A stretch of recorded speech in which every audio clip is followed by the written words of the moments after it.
Oke, selamat siang. Di sini saya mau coba jelaskan mengenai aplikasi kasir Maju ya. Sebelumnya di Maju ini kita memiliki dua sistem. Yang pertama adalah aplikasi dashboard atau aplikasi owner ya, atau bisa juga disebut back office. Dan di sini kita mempunyai juga untuk aplikasi POS-nya atau aplikasi kasirnya. Nah, untuk aplikasi kasirnya ini itu bisa digunakan dari mulai website, dari PC ataupun dari handphone ya, seperti itu maksud saya. Nah, saya coba jelaskan dulu untuk aplikasi dashboardnya atau back office-nya atau aplikasi owner-nya. Di sini nanti bisa di search dari Chrome ya dengan kata kunci dashboard.majo.id. Nah, nanti loginnya menggunakan alamat email atau akun yang sudah didaftarkan. Nah, ketika kita masuk, tampilannya akan seperti ini. Jadi, untuk tampilan awal itu akan sudah muncul untuk dari reporting per harinya. Nah, reporting per harinya ini kita detailin lagi per jamnya. Contoh pada up to date tanggal hari ini, tanggal 6 Desember 2022, pukul 1:54. Itu untuk pendapatan kita sudah di Rp255.300 untuk total penjualan. Penjualan kotornya 342, laba kotor, dan juga 150.000 untuk penerimaan. Ada beberapa transaksi yang sudah terjadi itu di 4 transaksi dan total penjualannya di 10 produk. Nah, untuk di sini kita sudah disediakan juga semua laporan di dashboard ini itu sudah dibandingkan dengan hari kemarin. Jadi dibanding hari kemarin untuk dari situasi penjualan hari ini kita ada penurunan nih 35,45% dari total penjualan dibanding hari kemarin. Nah, di bawahnya ada produk telaris yang sudah terjual. Top up-nya ini di mie ayam dan yang lainnya. Nanti top up produk yang sudah terjual ini akan muncul di sini. Stok minimumnya yang sudah mendekati minus ataupun dia sudah harus diisi, itu nanti akan muncul di sini yang 5 terbawah dan juga ada metode pembayarannya. Untuk dari perbandingannya kita siapkan juga untuk laporan per bulannya untuk dari dashboardnya. Tapi kalau misalkan kita lihat dari laporan per bulan, penjualannya itu trennya kita ada kenaikan hingga 1000% dibanding bulan lalu. Seperti itu. Nah, ini produk laris yang sudah terjual selama bulan ini, stok minimum dan metode pembayarannya. Selain itu kita mempunyai laporan yang lebih detail. In detailnya kita mempunyai 3 laporan utama ya. Dari mulai laporan penjualan, laporan karyawan, dan laporan settlement. Di laporan penjualan ini kita lengkap banget sampai di 28 laporan penjualan ya, dimulai dari ringkasan penjualan. Ringkasan penjualan ini berisi untuk menghitung penjualan atau omset kita dan tentunya nanti akan dikurangi dengan biaya promo dan nanti dikurangi dengan biaya MDR jika ada refund, ada HPP dan komisi. Dihasilkanlah in totalnya laba kotornya berapa atau laba bersih kotor ya, seperti itu. Nah, untuk dari pendapatannya kita lihat di 2.082.000 ada biaya promonya dari mulai promo kita memiliki 3 ya, ada promonya per pembelian. Jadi minimum pembelian berapa dan juga ada promo per produk. Jadi promonya bisa digunakan khusus untuk produk tertentu. Ada promo complement dan juga ada total biaya promo. Nah, dari sini akan dihasilkan pendapatan dikurangi dengan biaya promo itu di 1.992.300. Nanti lanjut dikurangi dengan HPP. HPP ini diambil dari harga modal dari masing-masing produk yang sudah terjual. Ada komisi dan juga total laba kotornya itu di 812.000. Nah, ini untuk ringkasan penjualannya. Untuk detail penjualannya kita bisa lihat dari judulnya saja kan di sini ada detail penjualan yang otomatis.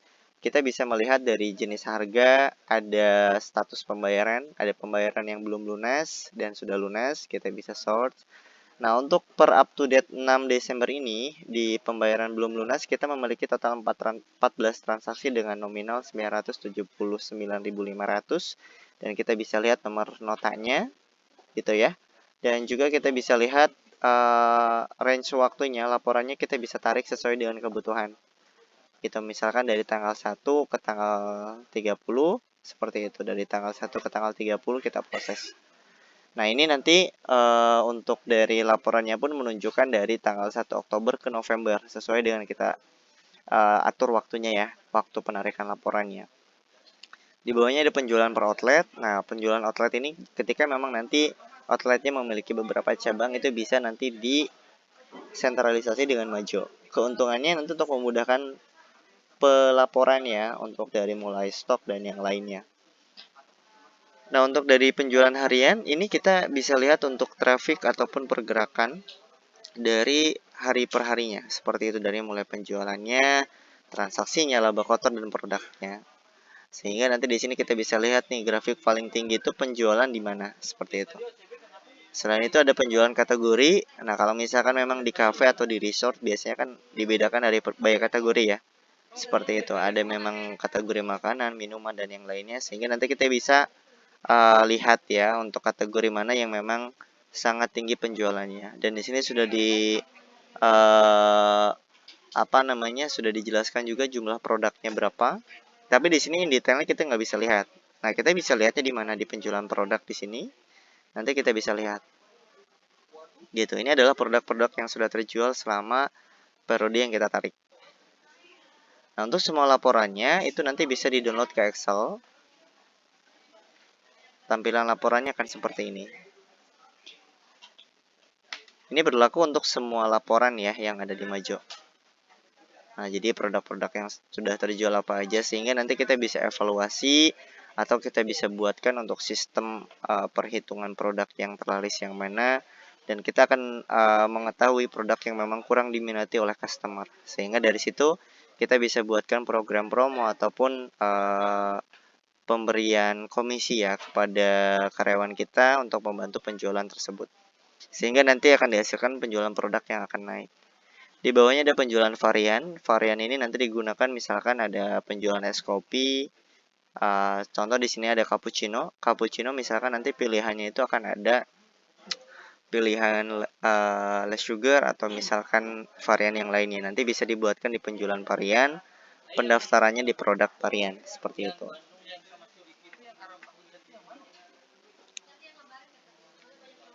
Oke.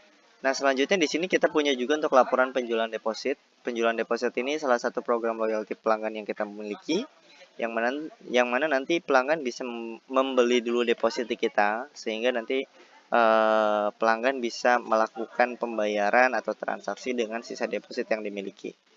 Seperti ini. Jadi kita punya laporan penjualan deposit, artinya penjualan dari deposit yang sudah kita buat. Ada deposit kadaluarsa yang memang sudah tidak bisa digunakan, ada sisa deposit.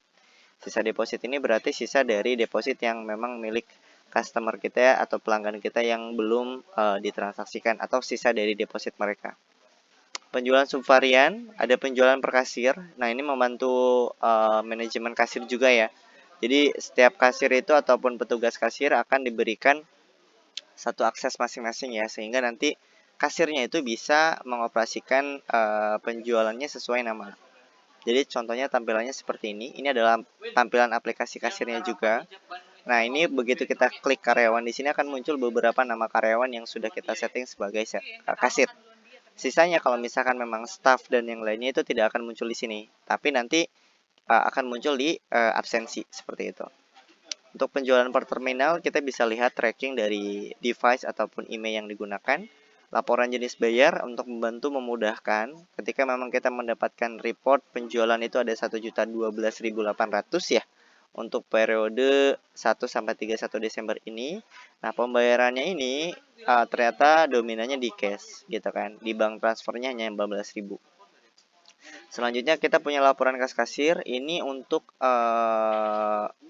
menjelaskan ataupun mereport ketika memang di kasir itu ada transaksi yang menggunakan VTCash ya. Karena pas begitu awal kita contoh login ya menggunakan Muhammad Yusuf, kita masukkan PIN loginnya, kita klik buka kasir. Nah, ini sistem akan meminta kas awal atau kas modalnya.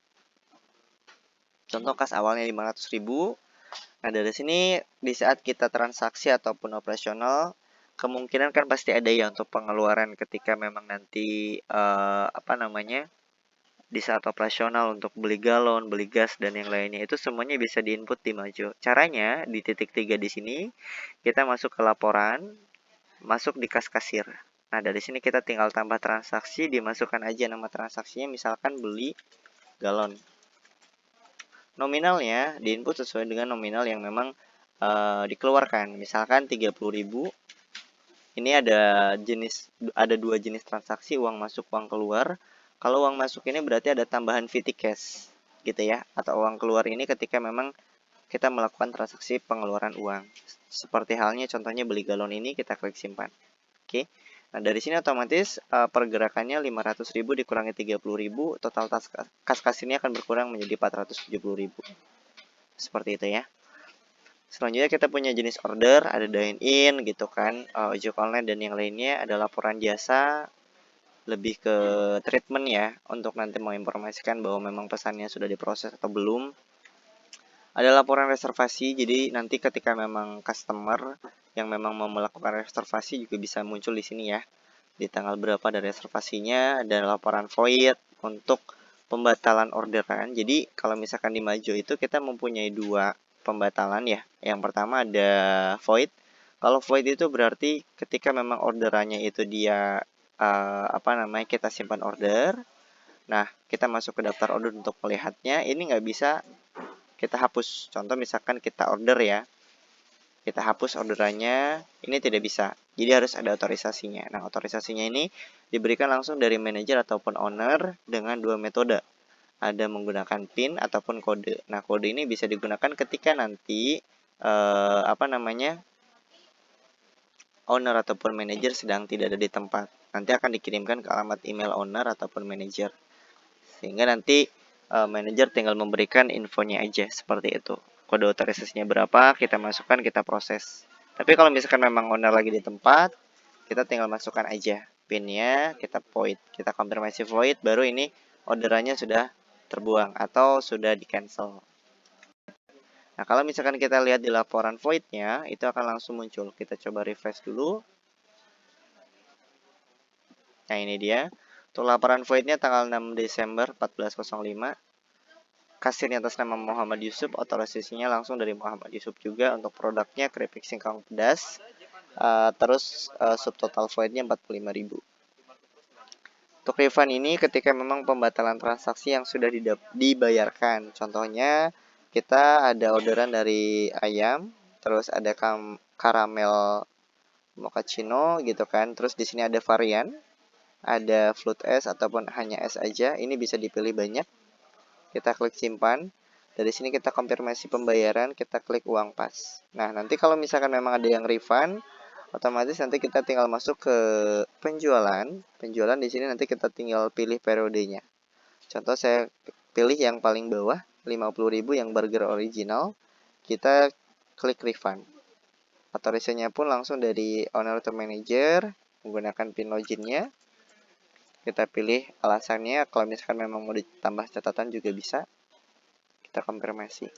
Otomatis di laporan refundnya ini sudah muncul untuk dari laporan refund pada hari ini. Jadi untuk sistem back office ataupun aplikasi ownernya sudah integrasi dengan aplikasi kasirnya. Nah, ini dia sudah muncul untuk refundnya ya. Oke, kita lanjut di laporan promo. Di laporan promo ini untuk menganalisa promo yang sudah kita buat. Misalkan manajemen dengan kebijakannya membuat promo itu ada 3. Di sini kan ada basic promo, complement, dan copy weekday. Jadi kita bisa baca nih gitu kan ya, promo yang memang diminati oleh customer yang mana, sehingga dari situ kan kita bisa buat promo-promo yang memang mirip dengan promo yang sudah kita buat, agar tujuannya bisa nanti menarik customer baru untuk berbelanja di kita. Nah, laporan poin ini salah satu bagian dari loyalty program kita juga untuk dari customer ya. Jadi nanti pelanggan yang belanja di toko kita atau di outlet kita itu nanti bisa diberikan poin, sehingga poinnya itu nanti bisa diredeem dengan ketentuan atau kebijakan yang sudah dibuat. Contohnya mau dibuat bonus produk gitu ya, ataupun potongan harga. Nah, kalau untuk laporan kupon ini, jadi kita punya juga promo kupon yang namanya seperti voucher belanja gitu kan. Misalkan kalau kita ke hotel gitu kan, ada voucher hotelnya gitu. Nah, nanti si kasir pas penginputan pembayaran, contohnya seperti ini, kita coba transaksikan dulu, kita proses bayar.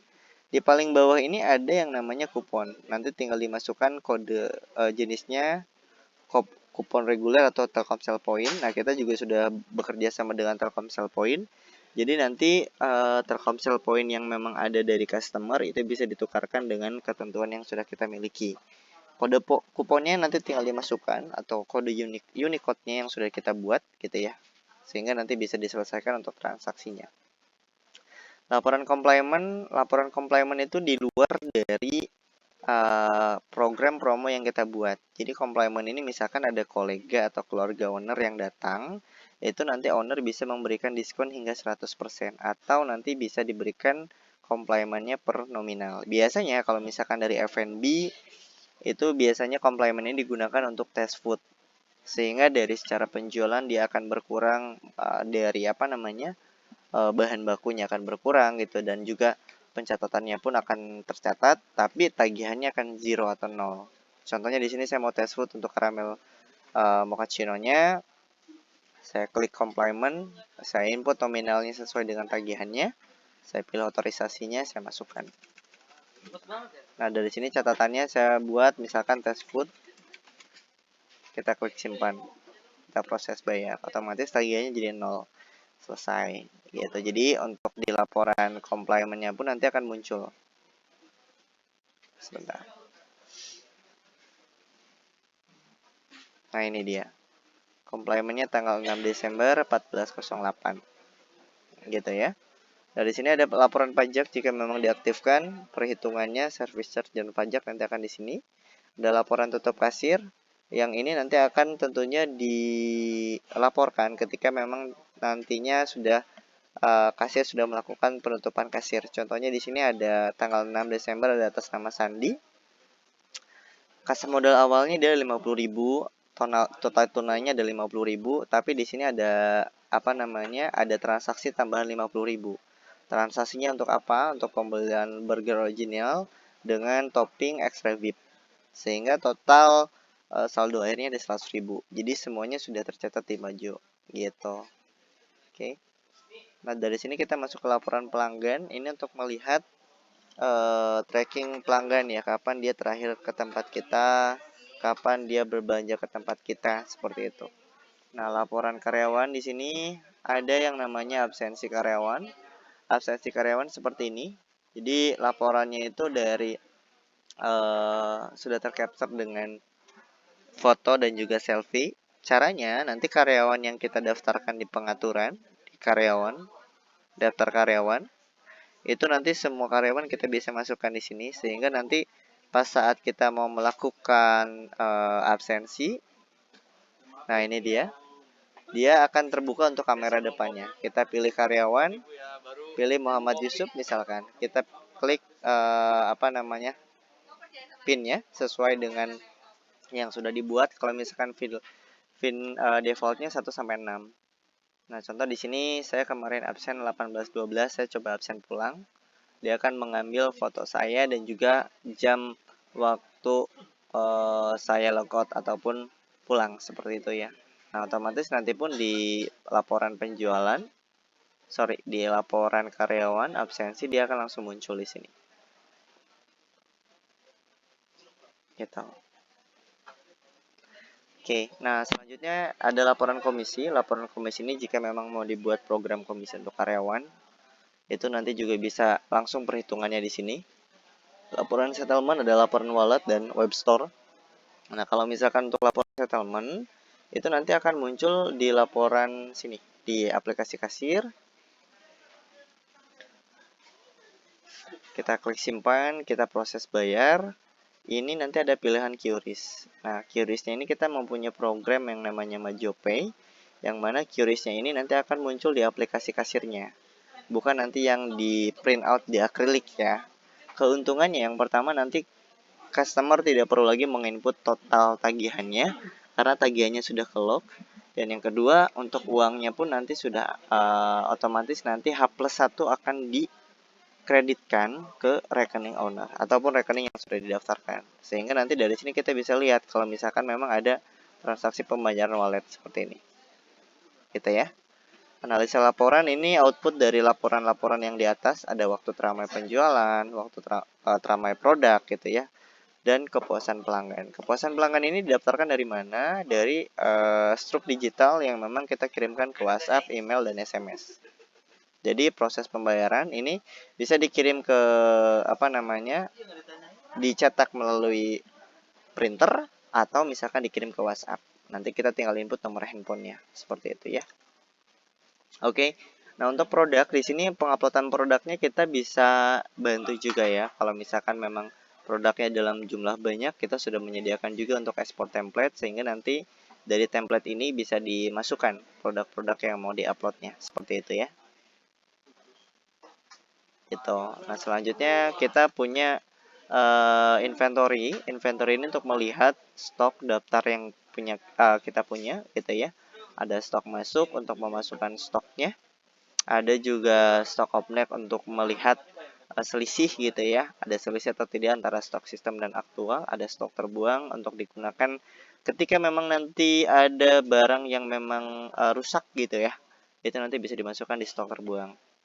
Nah, ada pembelian stok PO untuk daftar supplier, ada mutasi antar outlet. Jadi kalau misalkan memang nanti ada beberapa outlet, itu bisa disentralisasikan sehingga nanti dari outlet 1 ke outlet 2 nanti bisa dimutasi.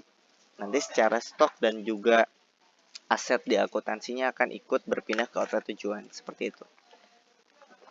Nah, untuk di pelanggan, kita punya 3 pilihan, ada daftar pelanggan untuk melihat pelanggan-pelanggan yang sudah kita ada gitu ya, sudah kita input. Penginputannya itu caranya dari sini bisa atau dari depan. Dari aplikasi kasirnya kita pilih pelanggan. Dari sini kita klik pelanggan baru, kita input nama pelanggan, kita mau masukkan ke grup yang mana, kalau misalkan mau dibuat member, terus nanti alamat, kota, dan yang lainnya, seperti itu. Oke, nah selanjutnya kita masuk ke grup pelanggan, bisa dibuat dari sini.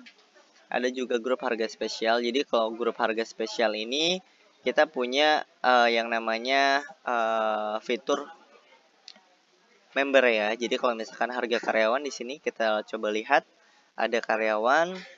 Nah, setiap pembelian kopi susu aren untuk member grup karyawan ini akan diberikan potongan sebesar sesuai yang kita setting. Di sini saya markdown 5%, berarti nanti harganya akan turun 5%. Contohnya kita coba contohkan ya.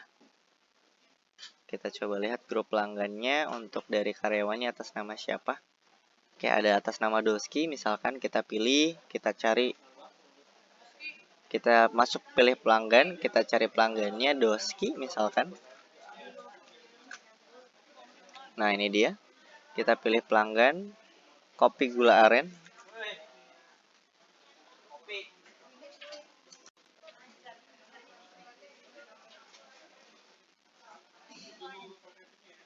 Nah, ini dia. Kopi susu aren, ini dia 35.000. Berarti Doskinya bukan yang ini, aku coba ganti ya. Doski. Ada 2 nama Doski, kita pilih pelanggan. Nah, untuk harganya langsung berubah, 33.000. Jadi kalau misalkan kita tanpa pelanggan, harganya 35.000, tapi kita masukkan Doski, karena si Doski ini menjadi grup pelanggan kita ya. Gitu, yang sudah kita setting, kita pilih pelanggan, otomatis harganya pun akan berubah. Seperti halnya yang di sini. Seperti itu. Oke. Nah, dari sini ada promosi untuk setting-setting promonya. Ada basic promo per total pembelian dan produk, ada kupon, ada point reward gitu ya, yang kita mau berikan pada customer, ada komisi, invoice ketika memang nanti ada orderan dari corporate gitu yang memerlukan invoice juga bisa kita buat dari sini. Ada marketing. Nah, salah satu add-on atau biaya tambahan di Maja itu adalah fitur marketing ini. Jadi marketing ini untuk membantu mengkampanyekan atau misalkan menyebarkan informasi mengenai outlet kita gitu ya. Jadi kita punya reguler, masking, WhatsApp, email, LBA, Telkomsel, sosial media, dan customer. Jadi nanti kita bisa lihat dari sini untuk biaya-biayanya seperti apa. Yang paling diminati itu adalah LBA Telkomsel. Jadi LBA Telkomsel ini manajemen tidak perlu menyiapkan data pelanggan. Jadi nanti dia akan menggunakan dari Telkomsel itu sendiri ya. Jadi datanya dari Telkomsel, kita misalkan nama kampanye kita buat promo, dikirimkannya kapan, terus kita tulis isi pesannya. Misalkan seperti ini. Kita klik selanjutnya. Kita jumlah pelanggannya dipilih 500.000. Kita pilih nomor handphone PIC yang digunakan untuk mengirimkan pesannya. Contoh tampilan pesannya di sini. Nama merchantnya misalkan adalah Coffee. Nah, dia akan muncul di atas, pilih provinsi, misalkan alamat outletnya bla bla bla. Nah, ini nanti untuk dari fitur LBH Telkomsel ini akan memberikan ataupun digunakan untuk radius. Radiusnya yang digunakan dari sini titiknya hingga 2000 meter atau 2 kilo. Nah, sehingga nanti orang-orang yang memang akan melewati dengan radius 2 km dari toko kita itu akan mendapatkan pesan yang sudah kita tulis di sini. Nah, uniknya di fitur LBH Telkomsel ini kita bisa pilih sortir by jenis kelamin. Dari penggunaan paket data, dia sedang menggunakan paket data atau tidak. Jenis handphonenya Android atau iOS. Terus tipe kartunya kita bisa pilih semua ataupun hanya kartu halo aja misalkan. Terus nanti ada agama juga kalau misalkan diperlukan. Ada rentan usianya. Sehingga nanti pesan yang kita kirimkan atau promo yang kita kirimkan itu tepat sasaran. Nah, di sini pun kita bisa batasi dari penggunaan pulsa per bulannya. Nanti kita proses seperti itu. Selain itu kita punya juga untuk keuangan atau akuntansi dimulai dari buku kas, ada penerimaan, ada pengeluaran. Pengeluaran ini misalkan ada pengeluaran untuk penggajian karyawan, ada daftar pembelian untuk pelunasan stok masuk gitu ya kepada supplier, ada daftar biaya, ada daftar tagihan rutin. Jadi nanti daftar tagihan rutin itu kita bisa buat untuk penggajian karyawan sehingga nanti dia akan muncul otomatis di daftar biaya ini setiap tanggal jatuh temponya. Nah, laporan keuangannya kita mulai dari laporan neraca untuk melihat aset dan kesehatan dari ekuitas dari perusahaan kita, laba rugi, laporan buku kas, dan yang lainnya. Seperti itu. Nah, kalau misalkan jenis usahanya cafe atau F&B, kita sudah menyediakan juga toko online yang sudah integrasi dengan marketplace, order online, seperti GrabFood, GrabMart, GoFood, gitu ya. Toko online-nya kita bisa buat contoh tampilannya seperti ini, websitenya. Nah, kita punya juga Linktree, yang mana kita bisa setup-nya dari sini. Jadi, Linktree ini nanti kita bisa simpan di Instagram atau media sosial outlet ya, sehingga nanti calon customer bisa melihat produk, promo, dan yang lainnya. Gitu. Bisa juga kita chat langsung WhatsApp admin gitu ya, atau customer service dari outlet kita untuk melakukan reservasi ataupun yang lainnya.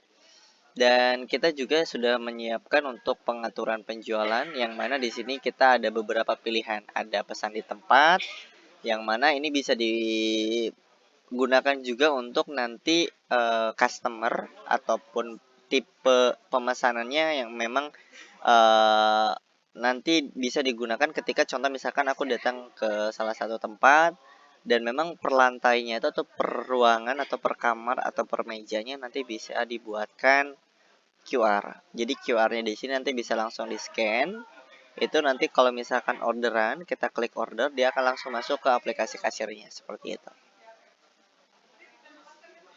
Nah, mungkin itu saja yang bisa aku sampaikan untuk dari sedikit informasi dari Majo gitu ya untuk aplikasi kasir dan juga dashboardnya. Nah, untuk lebih lengkapnya mungkin nanti bisa konfirmasi kembali dengan saya ataupun dengan tim kita ya, seperti itu. Makasih banyak atas waktunya. Selamat siang.